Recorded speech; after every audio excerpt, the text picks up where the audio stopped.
El Área 51 es una mentira.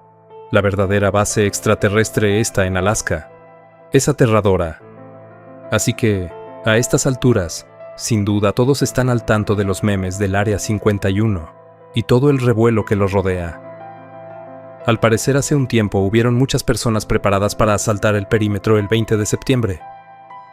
Debería ser interesante, pero seamos sinceros, no fue suficiente ni resolvió nada.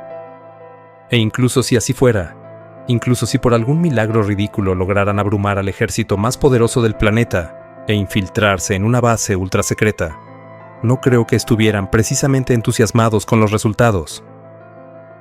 Lo diré sin rodeos. El Área 51 es una pista falsa. Es una distracción, y prácticamente siempre lo ha sido. A estas alturas, no hay nada más allá que arena, científicos solitarios y un lago fangoso. Piénsenlo, si el Área 51 es uno de los sitios negros más secretos y encubiertos del mundo, ¿por qué todo el mundo lo sabe?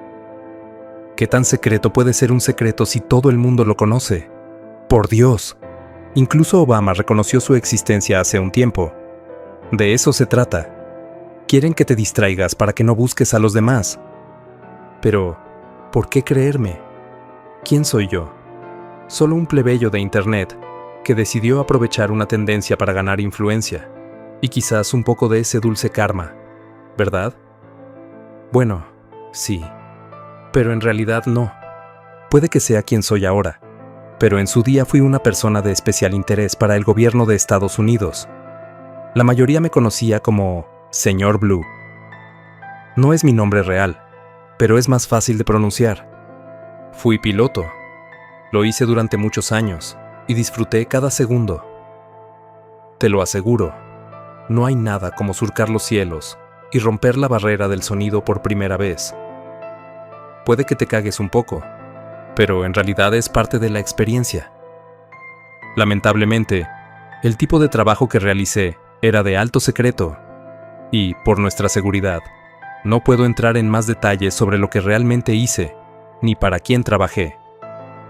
Un día, estaba en una misión de reconocimiento clasificada en una zona donde no debería haber estado.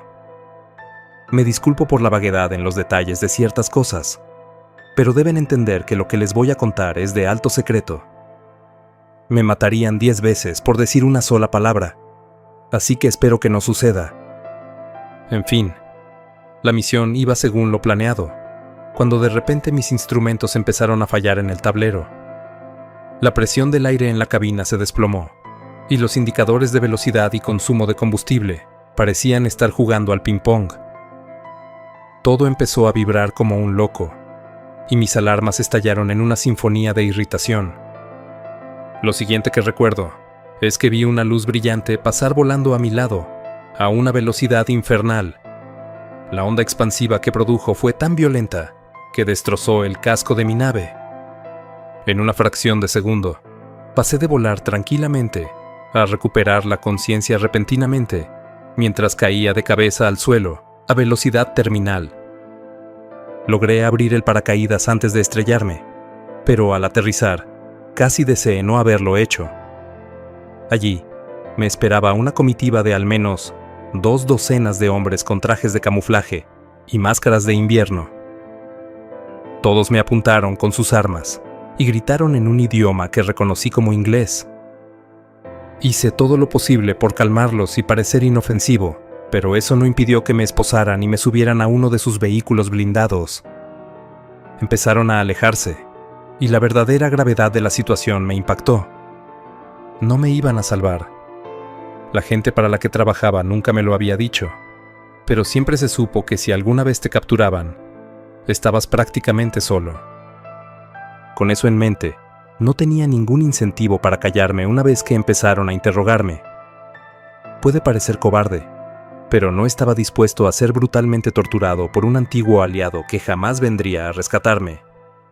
Sí, el gobierno dice que no tortura a la gente, pero créeme, cuando de verdad quieren saber algo, ninguna táctica es demasiado extrema, y de verdad querían saber algo. Así que les conté sobre para quién trabajaba, cuál era mi misión, dónde crecí, todo eso, todo era inventado, pero aún así picaron el anzuelo gracias a su profunda desconfianza hacia los rusos en aquel entonces. La verdad es que se portaron bastante bien después de eso. O sea, no me dejaban salir de su custodia, pero eso era mejor que estar muerto, o al menos lo era al principio. Me trasladaron del lugar de mi interrogatorio inicial a unas instalaciones seguras cercanas. Estuve con los ojos vendados todo el tiempo, pero por el estruendo de varios vehículos, el sonido de las puertas al abrirse varias veces, y la sensación inconfundible de un nudo en el estómago, supe que me habían llevado a un lugar subterráneo. Poco después, bajé del ascensor y me quitaron la venda. Su líder era un tipo de rostro severo. Tenía una espesa barba gris y unos ojos que parecían grabados en el hormigón. Vestía un traje negro, con un símbolo en el bolsillo del corazón, que no reconocí. Se puso delante de todos y extendió los brazos mientras me miraba fijamente a los ojos. «Bienvenido a tu nuevo hogar». Una leve sonrisa se dibujó en su rostro al decirlo. Miré los lúgubres pasillos grises, que parecían extenderse más allá de mi vista en múltiples direcciones. Me condujeron por el pasillo de la derecha, pasando por docenas de pasillos y habitaciones cerradas antes de pasarme a una celda. Poco después, me quitaron las esposas y la puerta se cerró tras mí.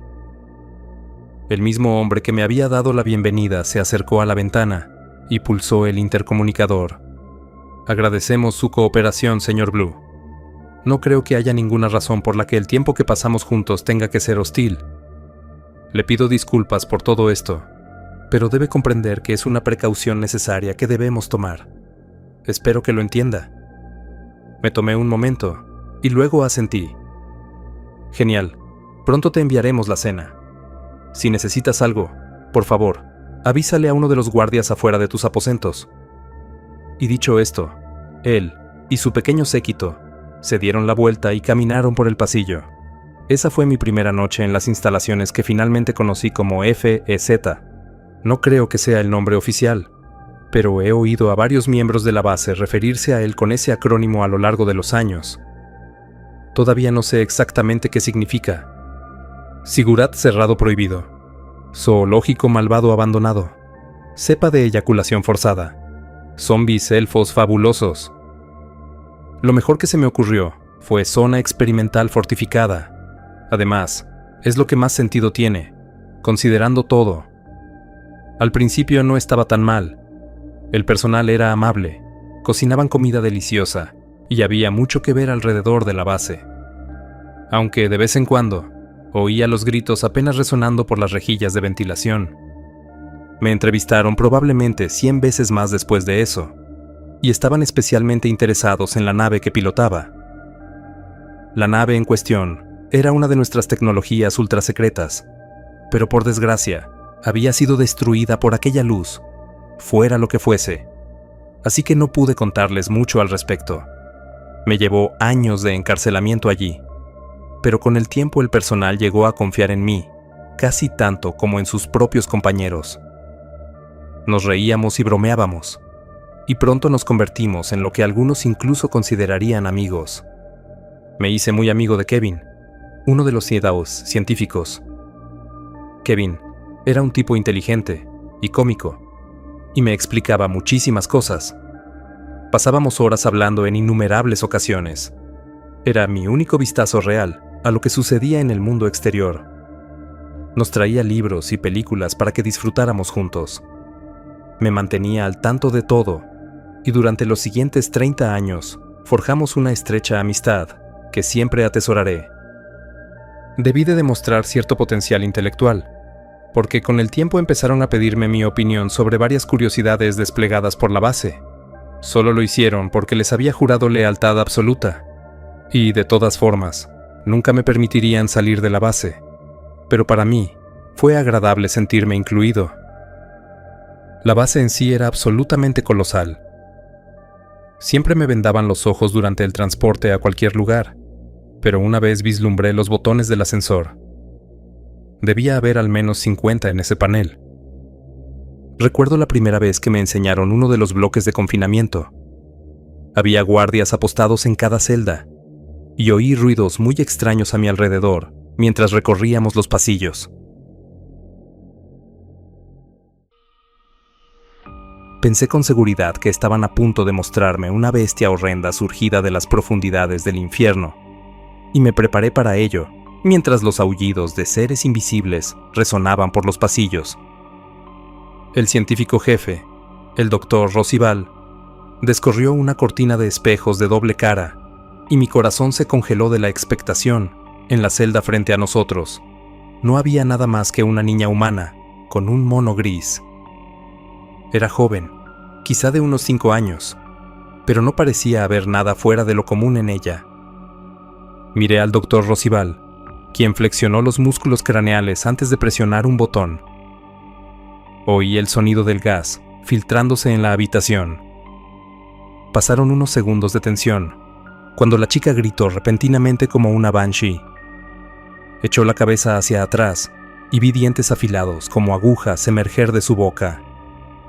Sus ojos negro azabache se dirigieron entonces hacia nosotros y se abalanzó contra la ventana. Lo golpeó con fuerza y cayó al suelo, gruñendo y siseando como un chacal voraz.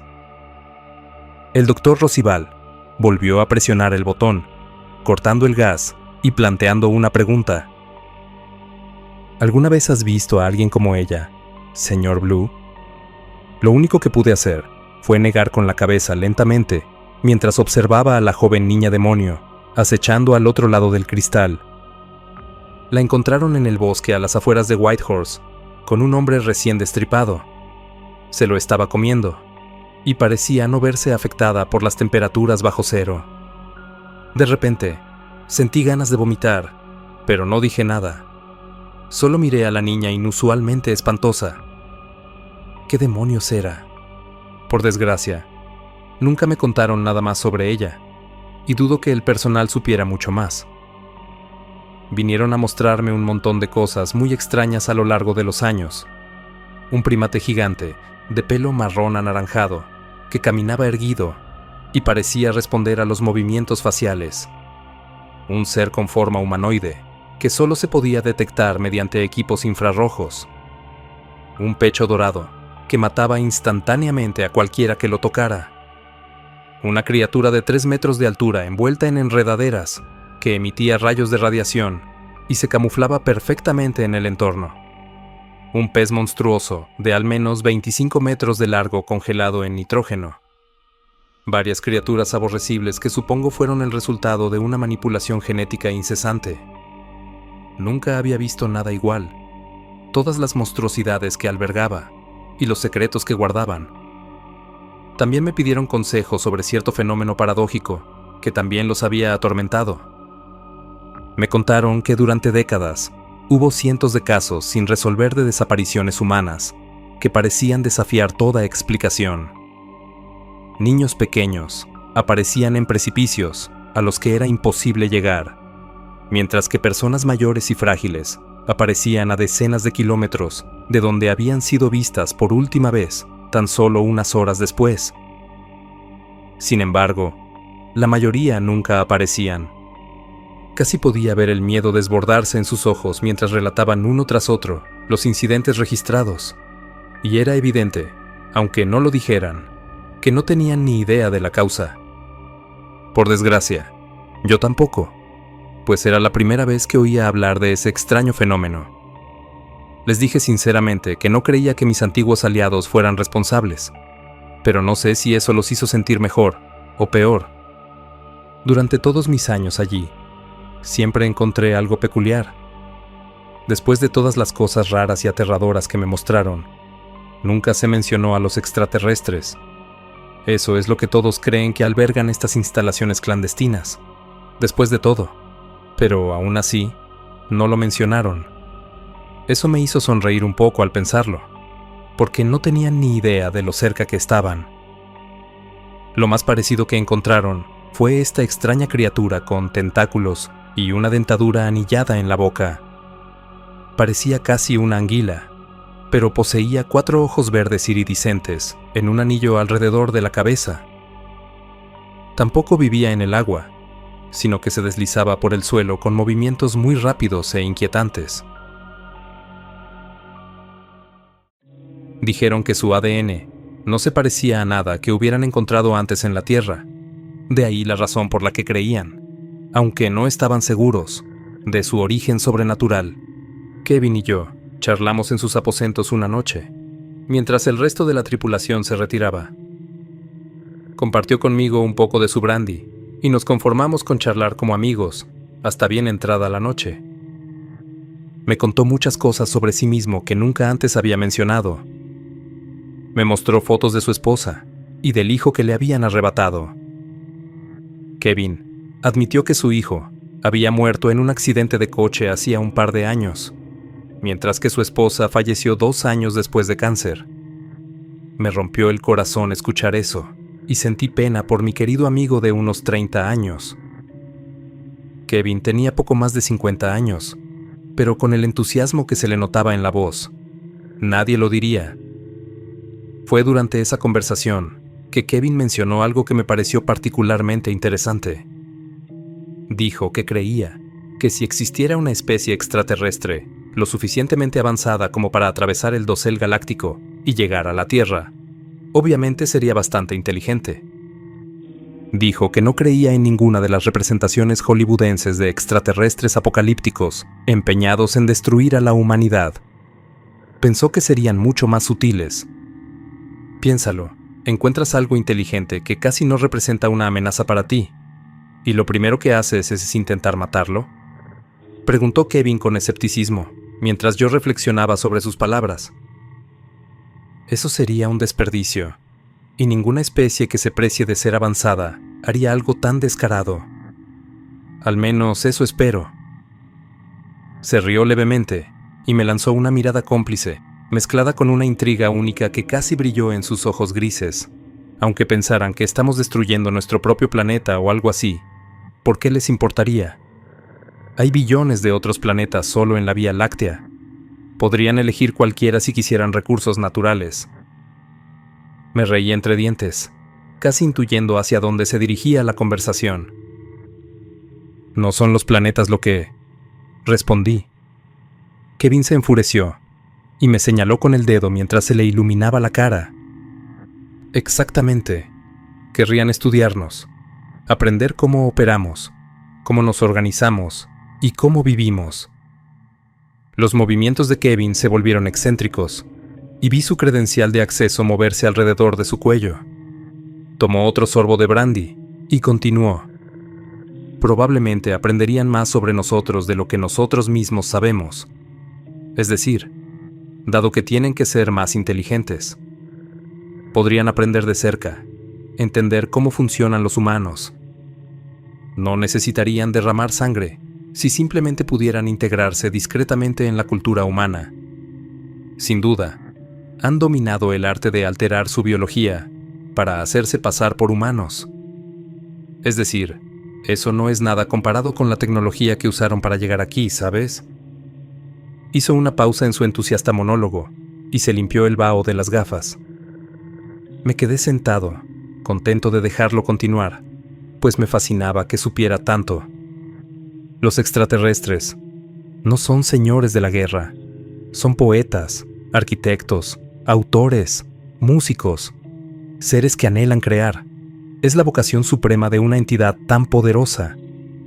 Kevin respiró hondo y se deleitó con su propia explicación. Arrastraba las palabras un poco y pude ver sus ojos flotando perezosamente en sus cuencas. Entonces, me miró a los ojos con una mirada que nunca antes me había dirigido. Era una mirada que parecía desprenderse de toda formalidad y plantear una pregunta cuya respuesta sospechaba desde hacía tiempo. No eres de Rusia de verdad, ¿verdad? La repentina acusación me pilló desprevenida y sentí un nudo en el estómago. No dije nada, y Kevin se limitó a burlarse. Engañaste a todos. Y, bueno, a mí también me engañaste durante muchísimo tiempo. Tenías una historia de fondo adecuada, un acento que sonaba auténtico. Todas las coartadas que nos diste estaban comprobadas. Hizo una pausa y juntó las manos. Tú también te ves muy auténtica, pero hay algo que te perdiste. Algo que no puedes fingir. Me miró fijamente a los ojos y guardó silencio. No hizo falta que lo dijera, pues ya sabía a qué se refería. Es imposible fingir de verdad los ojos. Esa noche, tu nave fue derribada. ¿Qué hacías aquí? Kevin y yo nos miramos fijamente durante un rato antes de que finalmente respondiera. Reconocimiento. Por primera vez en décadas, dejé de lado el acento ruso, pues estaba claro que ya no tenía sentido mentirle a mi querido amigo. ¿Y qué viste? Kevin me preguntó con la mirada fija en lo más profundo del alma, y yo dije la verdad. Belleza, poesía, creadores, como nosotros. Kevin me miró fijamente un buen rato, como si estuviera sopesando mi alma. Me pregunté qué planeaba hacer desde que se enteró, pero no pregunté. Kevin finalmente sonrió y se levantó para dirigirse a la puerta de la celda. Metió la mano en el bolsillo de su abrigo y sacó una pistola de acero negro con un cañón largo. Lentamente, sostuve su mirada, y él rió entre dientes. Señor Blue, ¿desea irse a casa? Asentí tras una breve pausa para pensar. Kevin revisó su arma y la preparó para usarla. Espero que tus aliados nos perdonen. Sin decir nada más, mostró su placa de seguridad y los candados de la puerta cedieron. Me indicó que me levantara y lo siguiera. Y así lo hice. Kevin miró de un lado a otro por el pasillo, pero debido a la hora, no había nadie. Corrimos por el pasillo y nos dirigimos a una de las cabinas de seguridad. Me mostró su placa, mientras me escondía fuera de la vista. Entró en la habitación y oí el ruido de una breve pelea antes de que dos destellos brillantes la interrumpieran. Kevin reapareció con la mirada perdida y me hizo señas para que lo siguiera. Corrimos por el pasillo y llegamos al enorme ascensor principal poco después. Por primera vez, entré sin venda, y Kevin pulsó el botón del último piso y el código de seguridad necesario para activarlo. El sistema de seguridad no funcionará durante una buena media hora, pero ya se han activado las radiobalizas de emergencia. Eso nos da unos 8 minutos. Kevin quitó el cargador de su pistola y metió uno nuevo. Vi manchas de sangre en sus gafas y mejilla, y una mirada desesperada en sus ojos. Toma esto. Extendió la mano y sostuvo algo que no había visto en décadas. La vieja radio de mi nave. La tomé, y nos miramos a los ojos al abrirse la puerta del ascensor.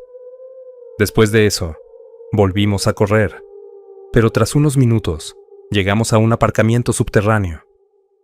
Kevin abrió rápidamente un vehículo cercano, y nos subimos los dos mientras él lo arrancaba. El motor rugió, y Kevin aceleró a través del aparcamiento.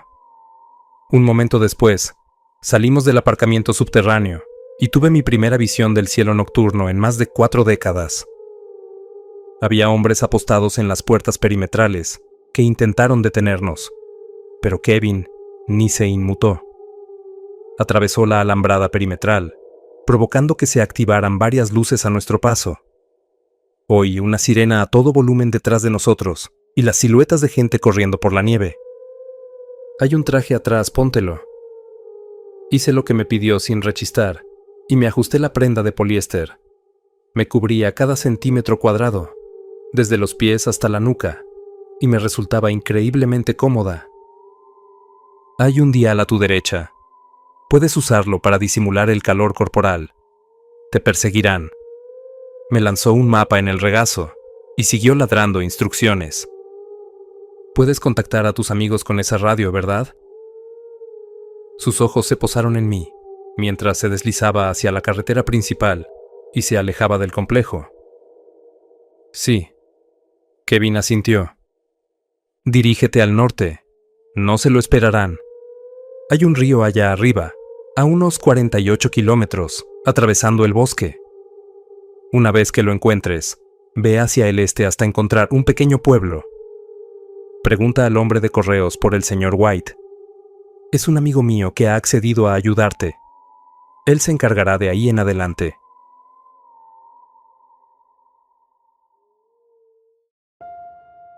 Intenté asimilar el flujo de información lo mejor que pude y mantener la confianza. Todo había sucedido tan de repente. Te guardé unas raciones de comida preparada en la bolsa. Te durarán un par de semanas. Kevin giró bruscamente en una esquina y nos reorientó hacia una nueva carretera oscura. En la repentina descarga de adrenalina, se me ocurrió una idea. ¿Qué te pasa? Kevin no parecía querer reconocer la pregunta. Olvídalo, regresa con tu gente. Detrás de nosotros, un haz de luces ascendió repentinamente hacia el cielo nocturno. El zumbido de las aspas rotatorias atravesó entonces el tranquilo dosel de la noche ventosa. Mierda. Esperaba poder llevarte un poco más lejos. De repente, frenó a fondo. Mi cabeza se inclinó hacia adelante, y el coche dio vueltas sobre la carretera helada. Toma esto también. Me entregó su pistola de cañón largo, y la tomé con vacilación. Nos miramos a los ojos por última vez. Aquí es donde nos despedimos, señor Azul. ¿Por qué? ¿Por qué haces esto por mí? Kevin suspiró, y vi una cierta tristeza remolinarse en sus pupilas acorazadas. Guardó silencio un momento, y solo cuando el sonido de los motores acercándose se hizo más fuerte, se animó a responder. No perteneces aquí, no perteneces a una jaula. No sé de dónde vienes, pero quiero que vuelvas a ver a tus seres queridos. Se le llenaron los ojos de lágrimas, y se sacudió el cuello antes de mirarme a los ojos por última vez. Espero que no nos consideres captores, ni secuestradores. Espero que nos veas como te ves a ti mismo. Solo espero que puedas entender. Una lágrima rodó por su mejilla. Le puse la mano en el hombro. Siempre lo he hecho, y siempre lo haré. Gracias, Kevin.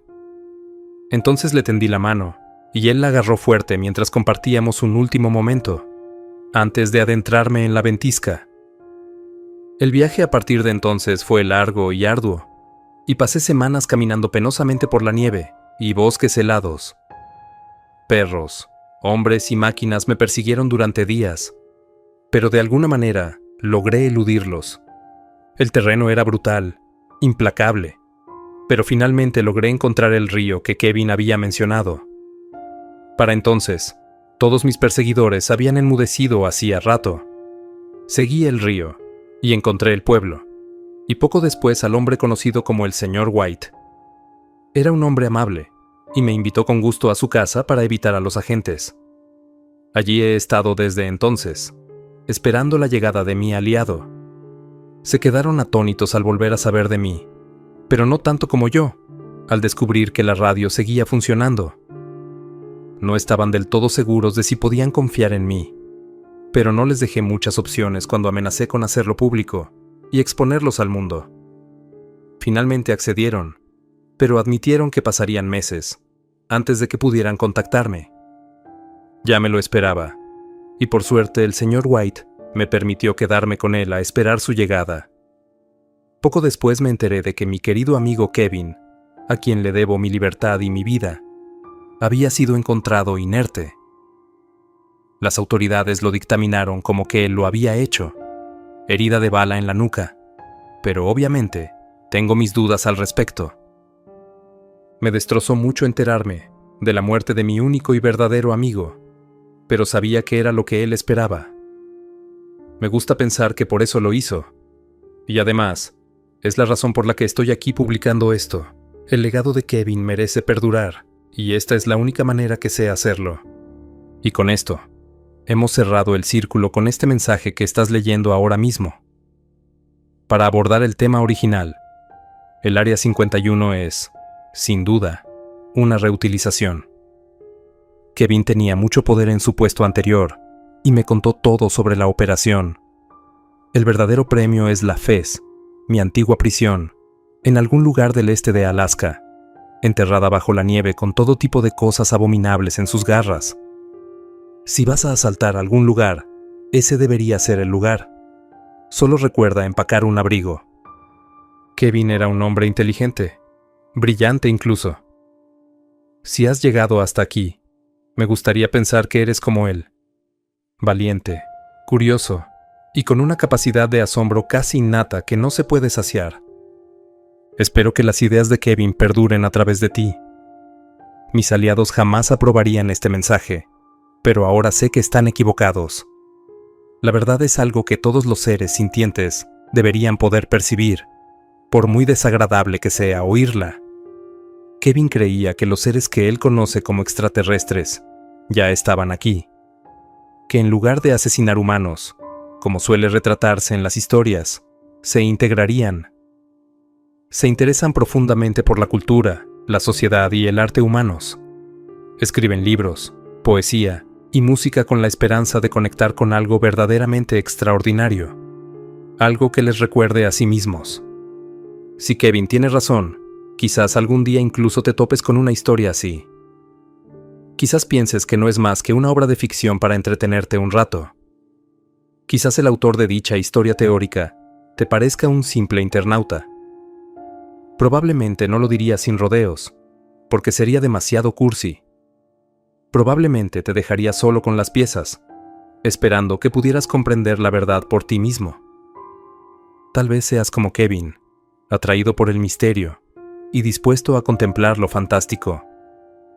Quizás simplemente descartes las implicaciones de las palabras que tienes ante ti, porque no te atreves a creer algo tan descabellado, porque al final el problema no es la verdad, sino la creencia. Tal vez alguien entienda quién soy, o más importante aún, qué soy realmente. Tal vez seas tú. De todas formas, he estado fuera mucho tiempo. Es hora de volver a casa. Gracias, Kevin. Siempre cumpliré nuestro acuerdo.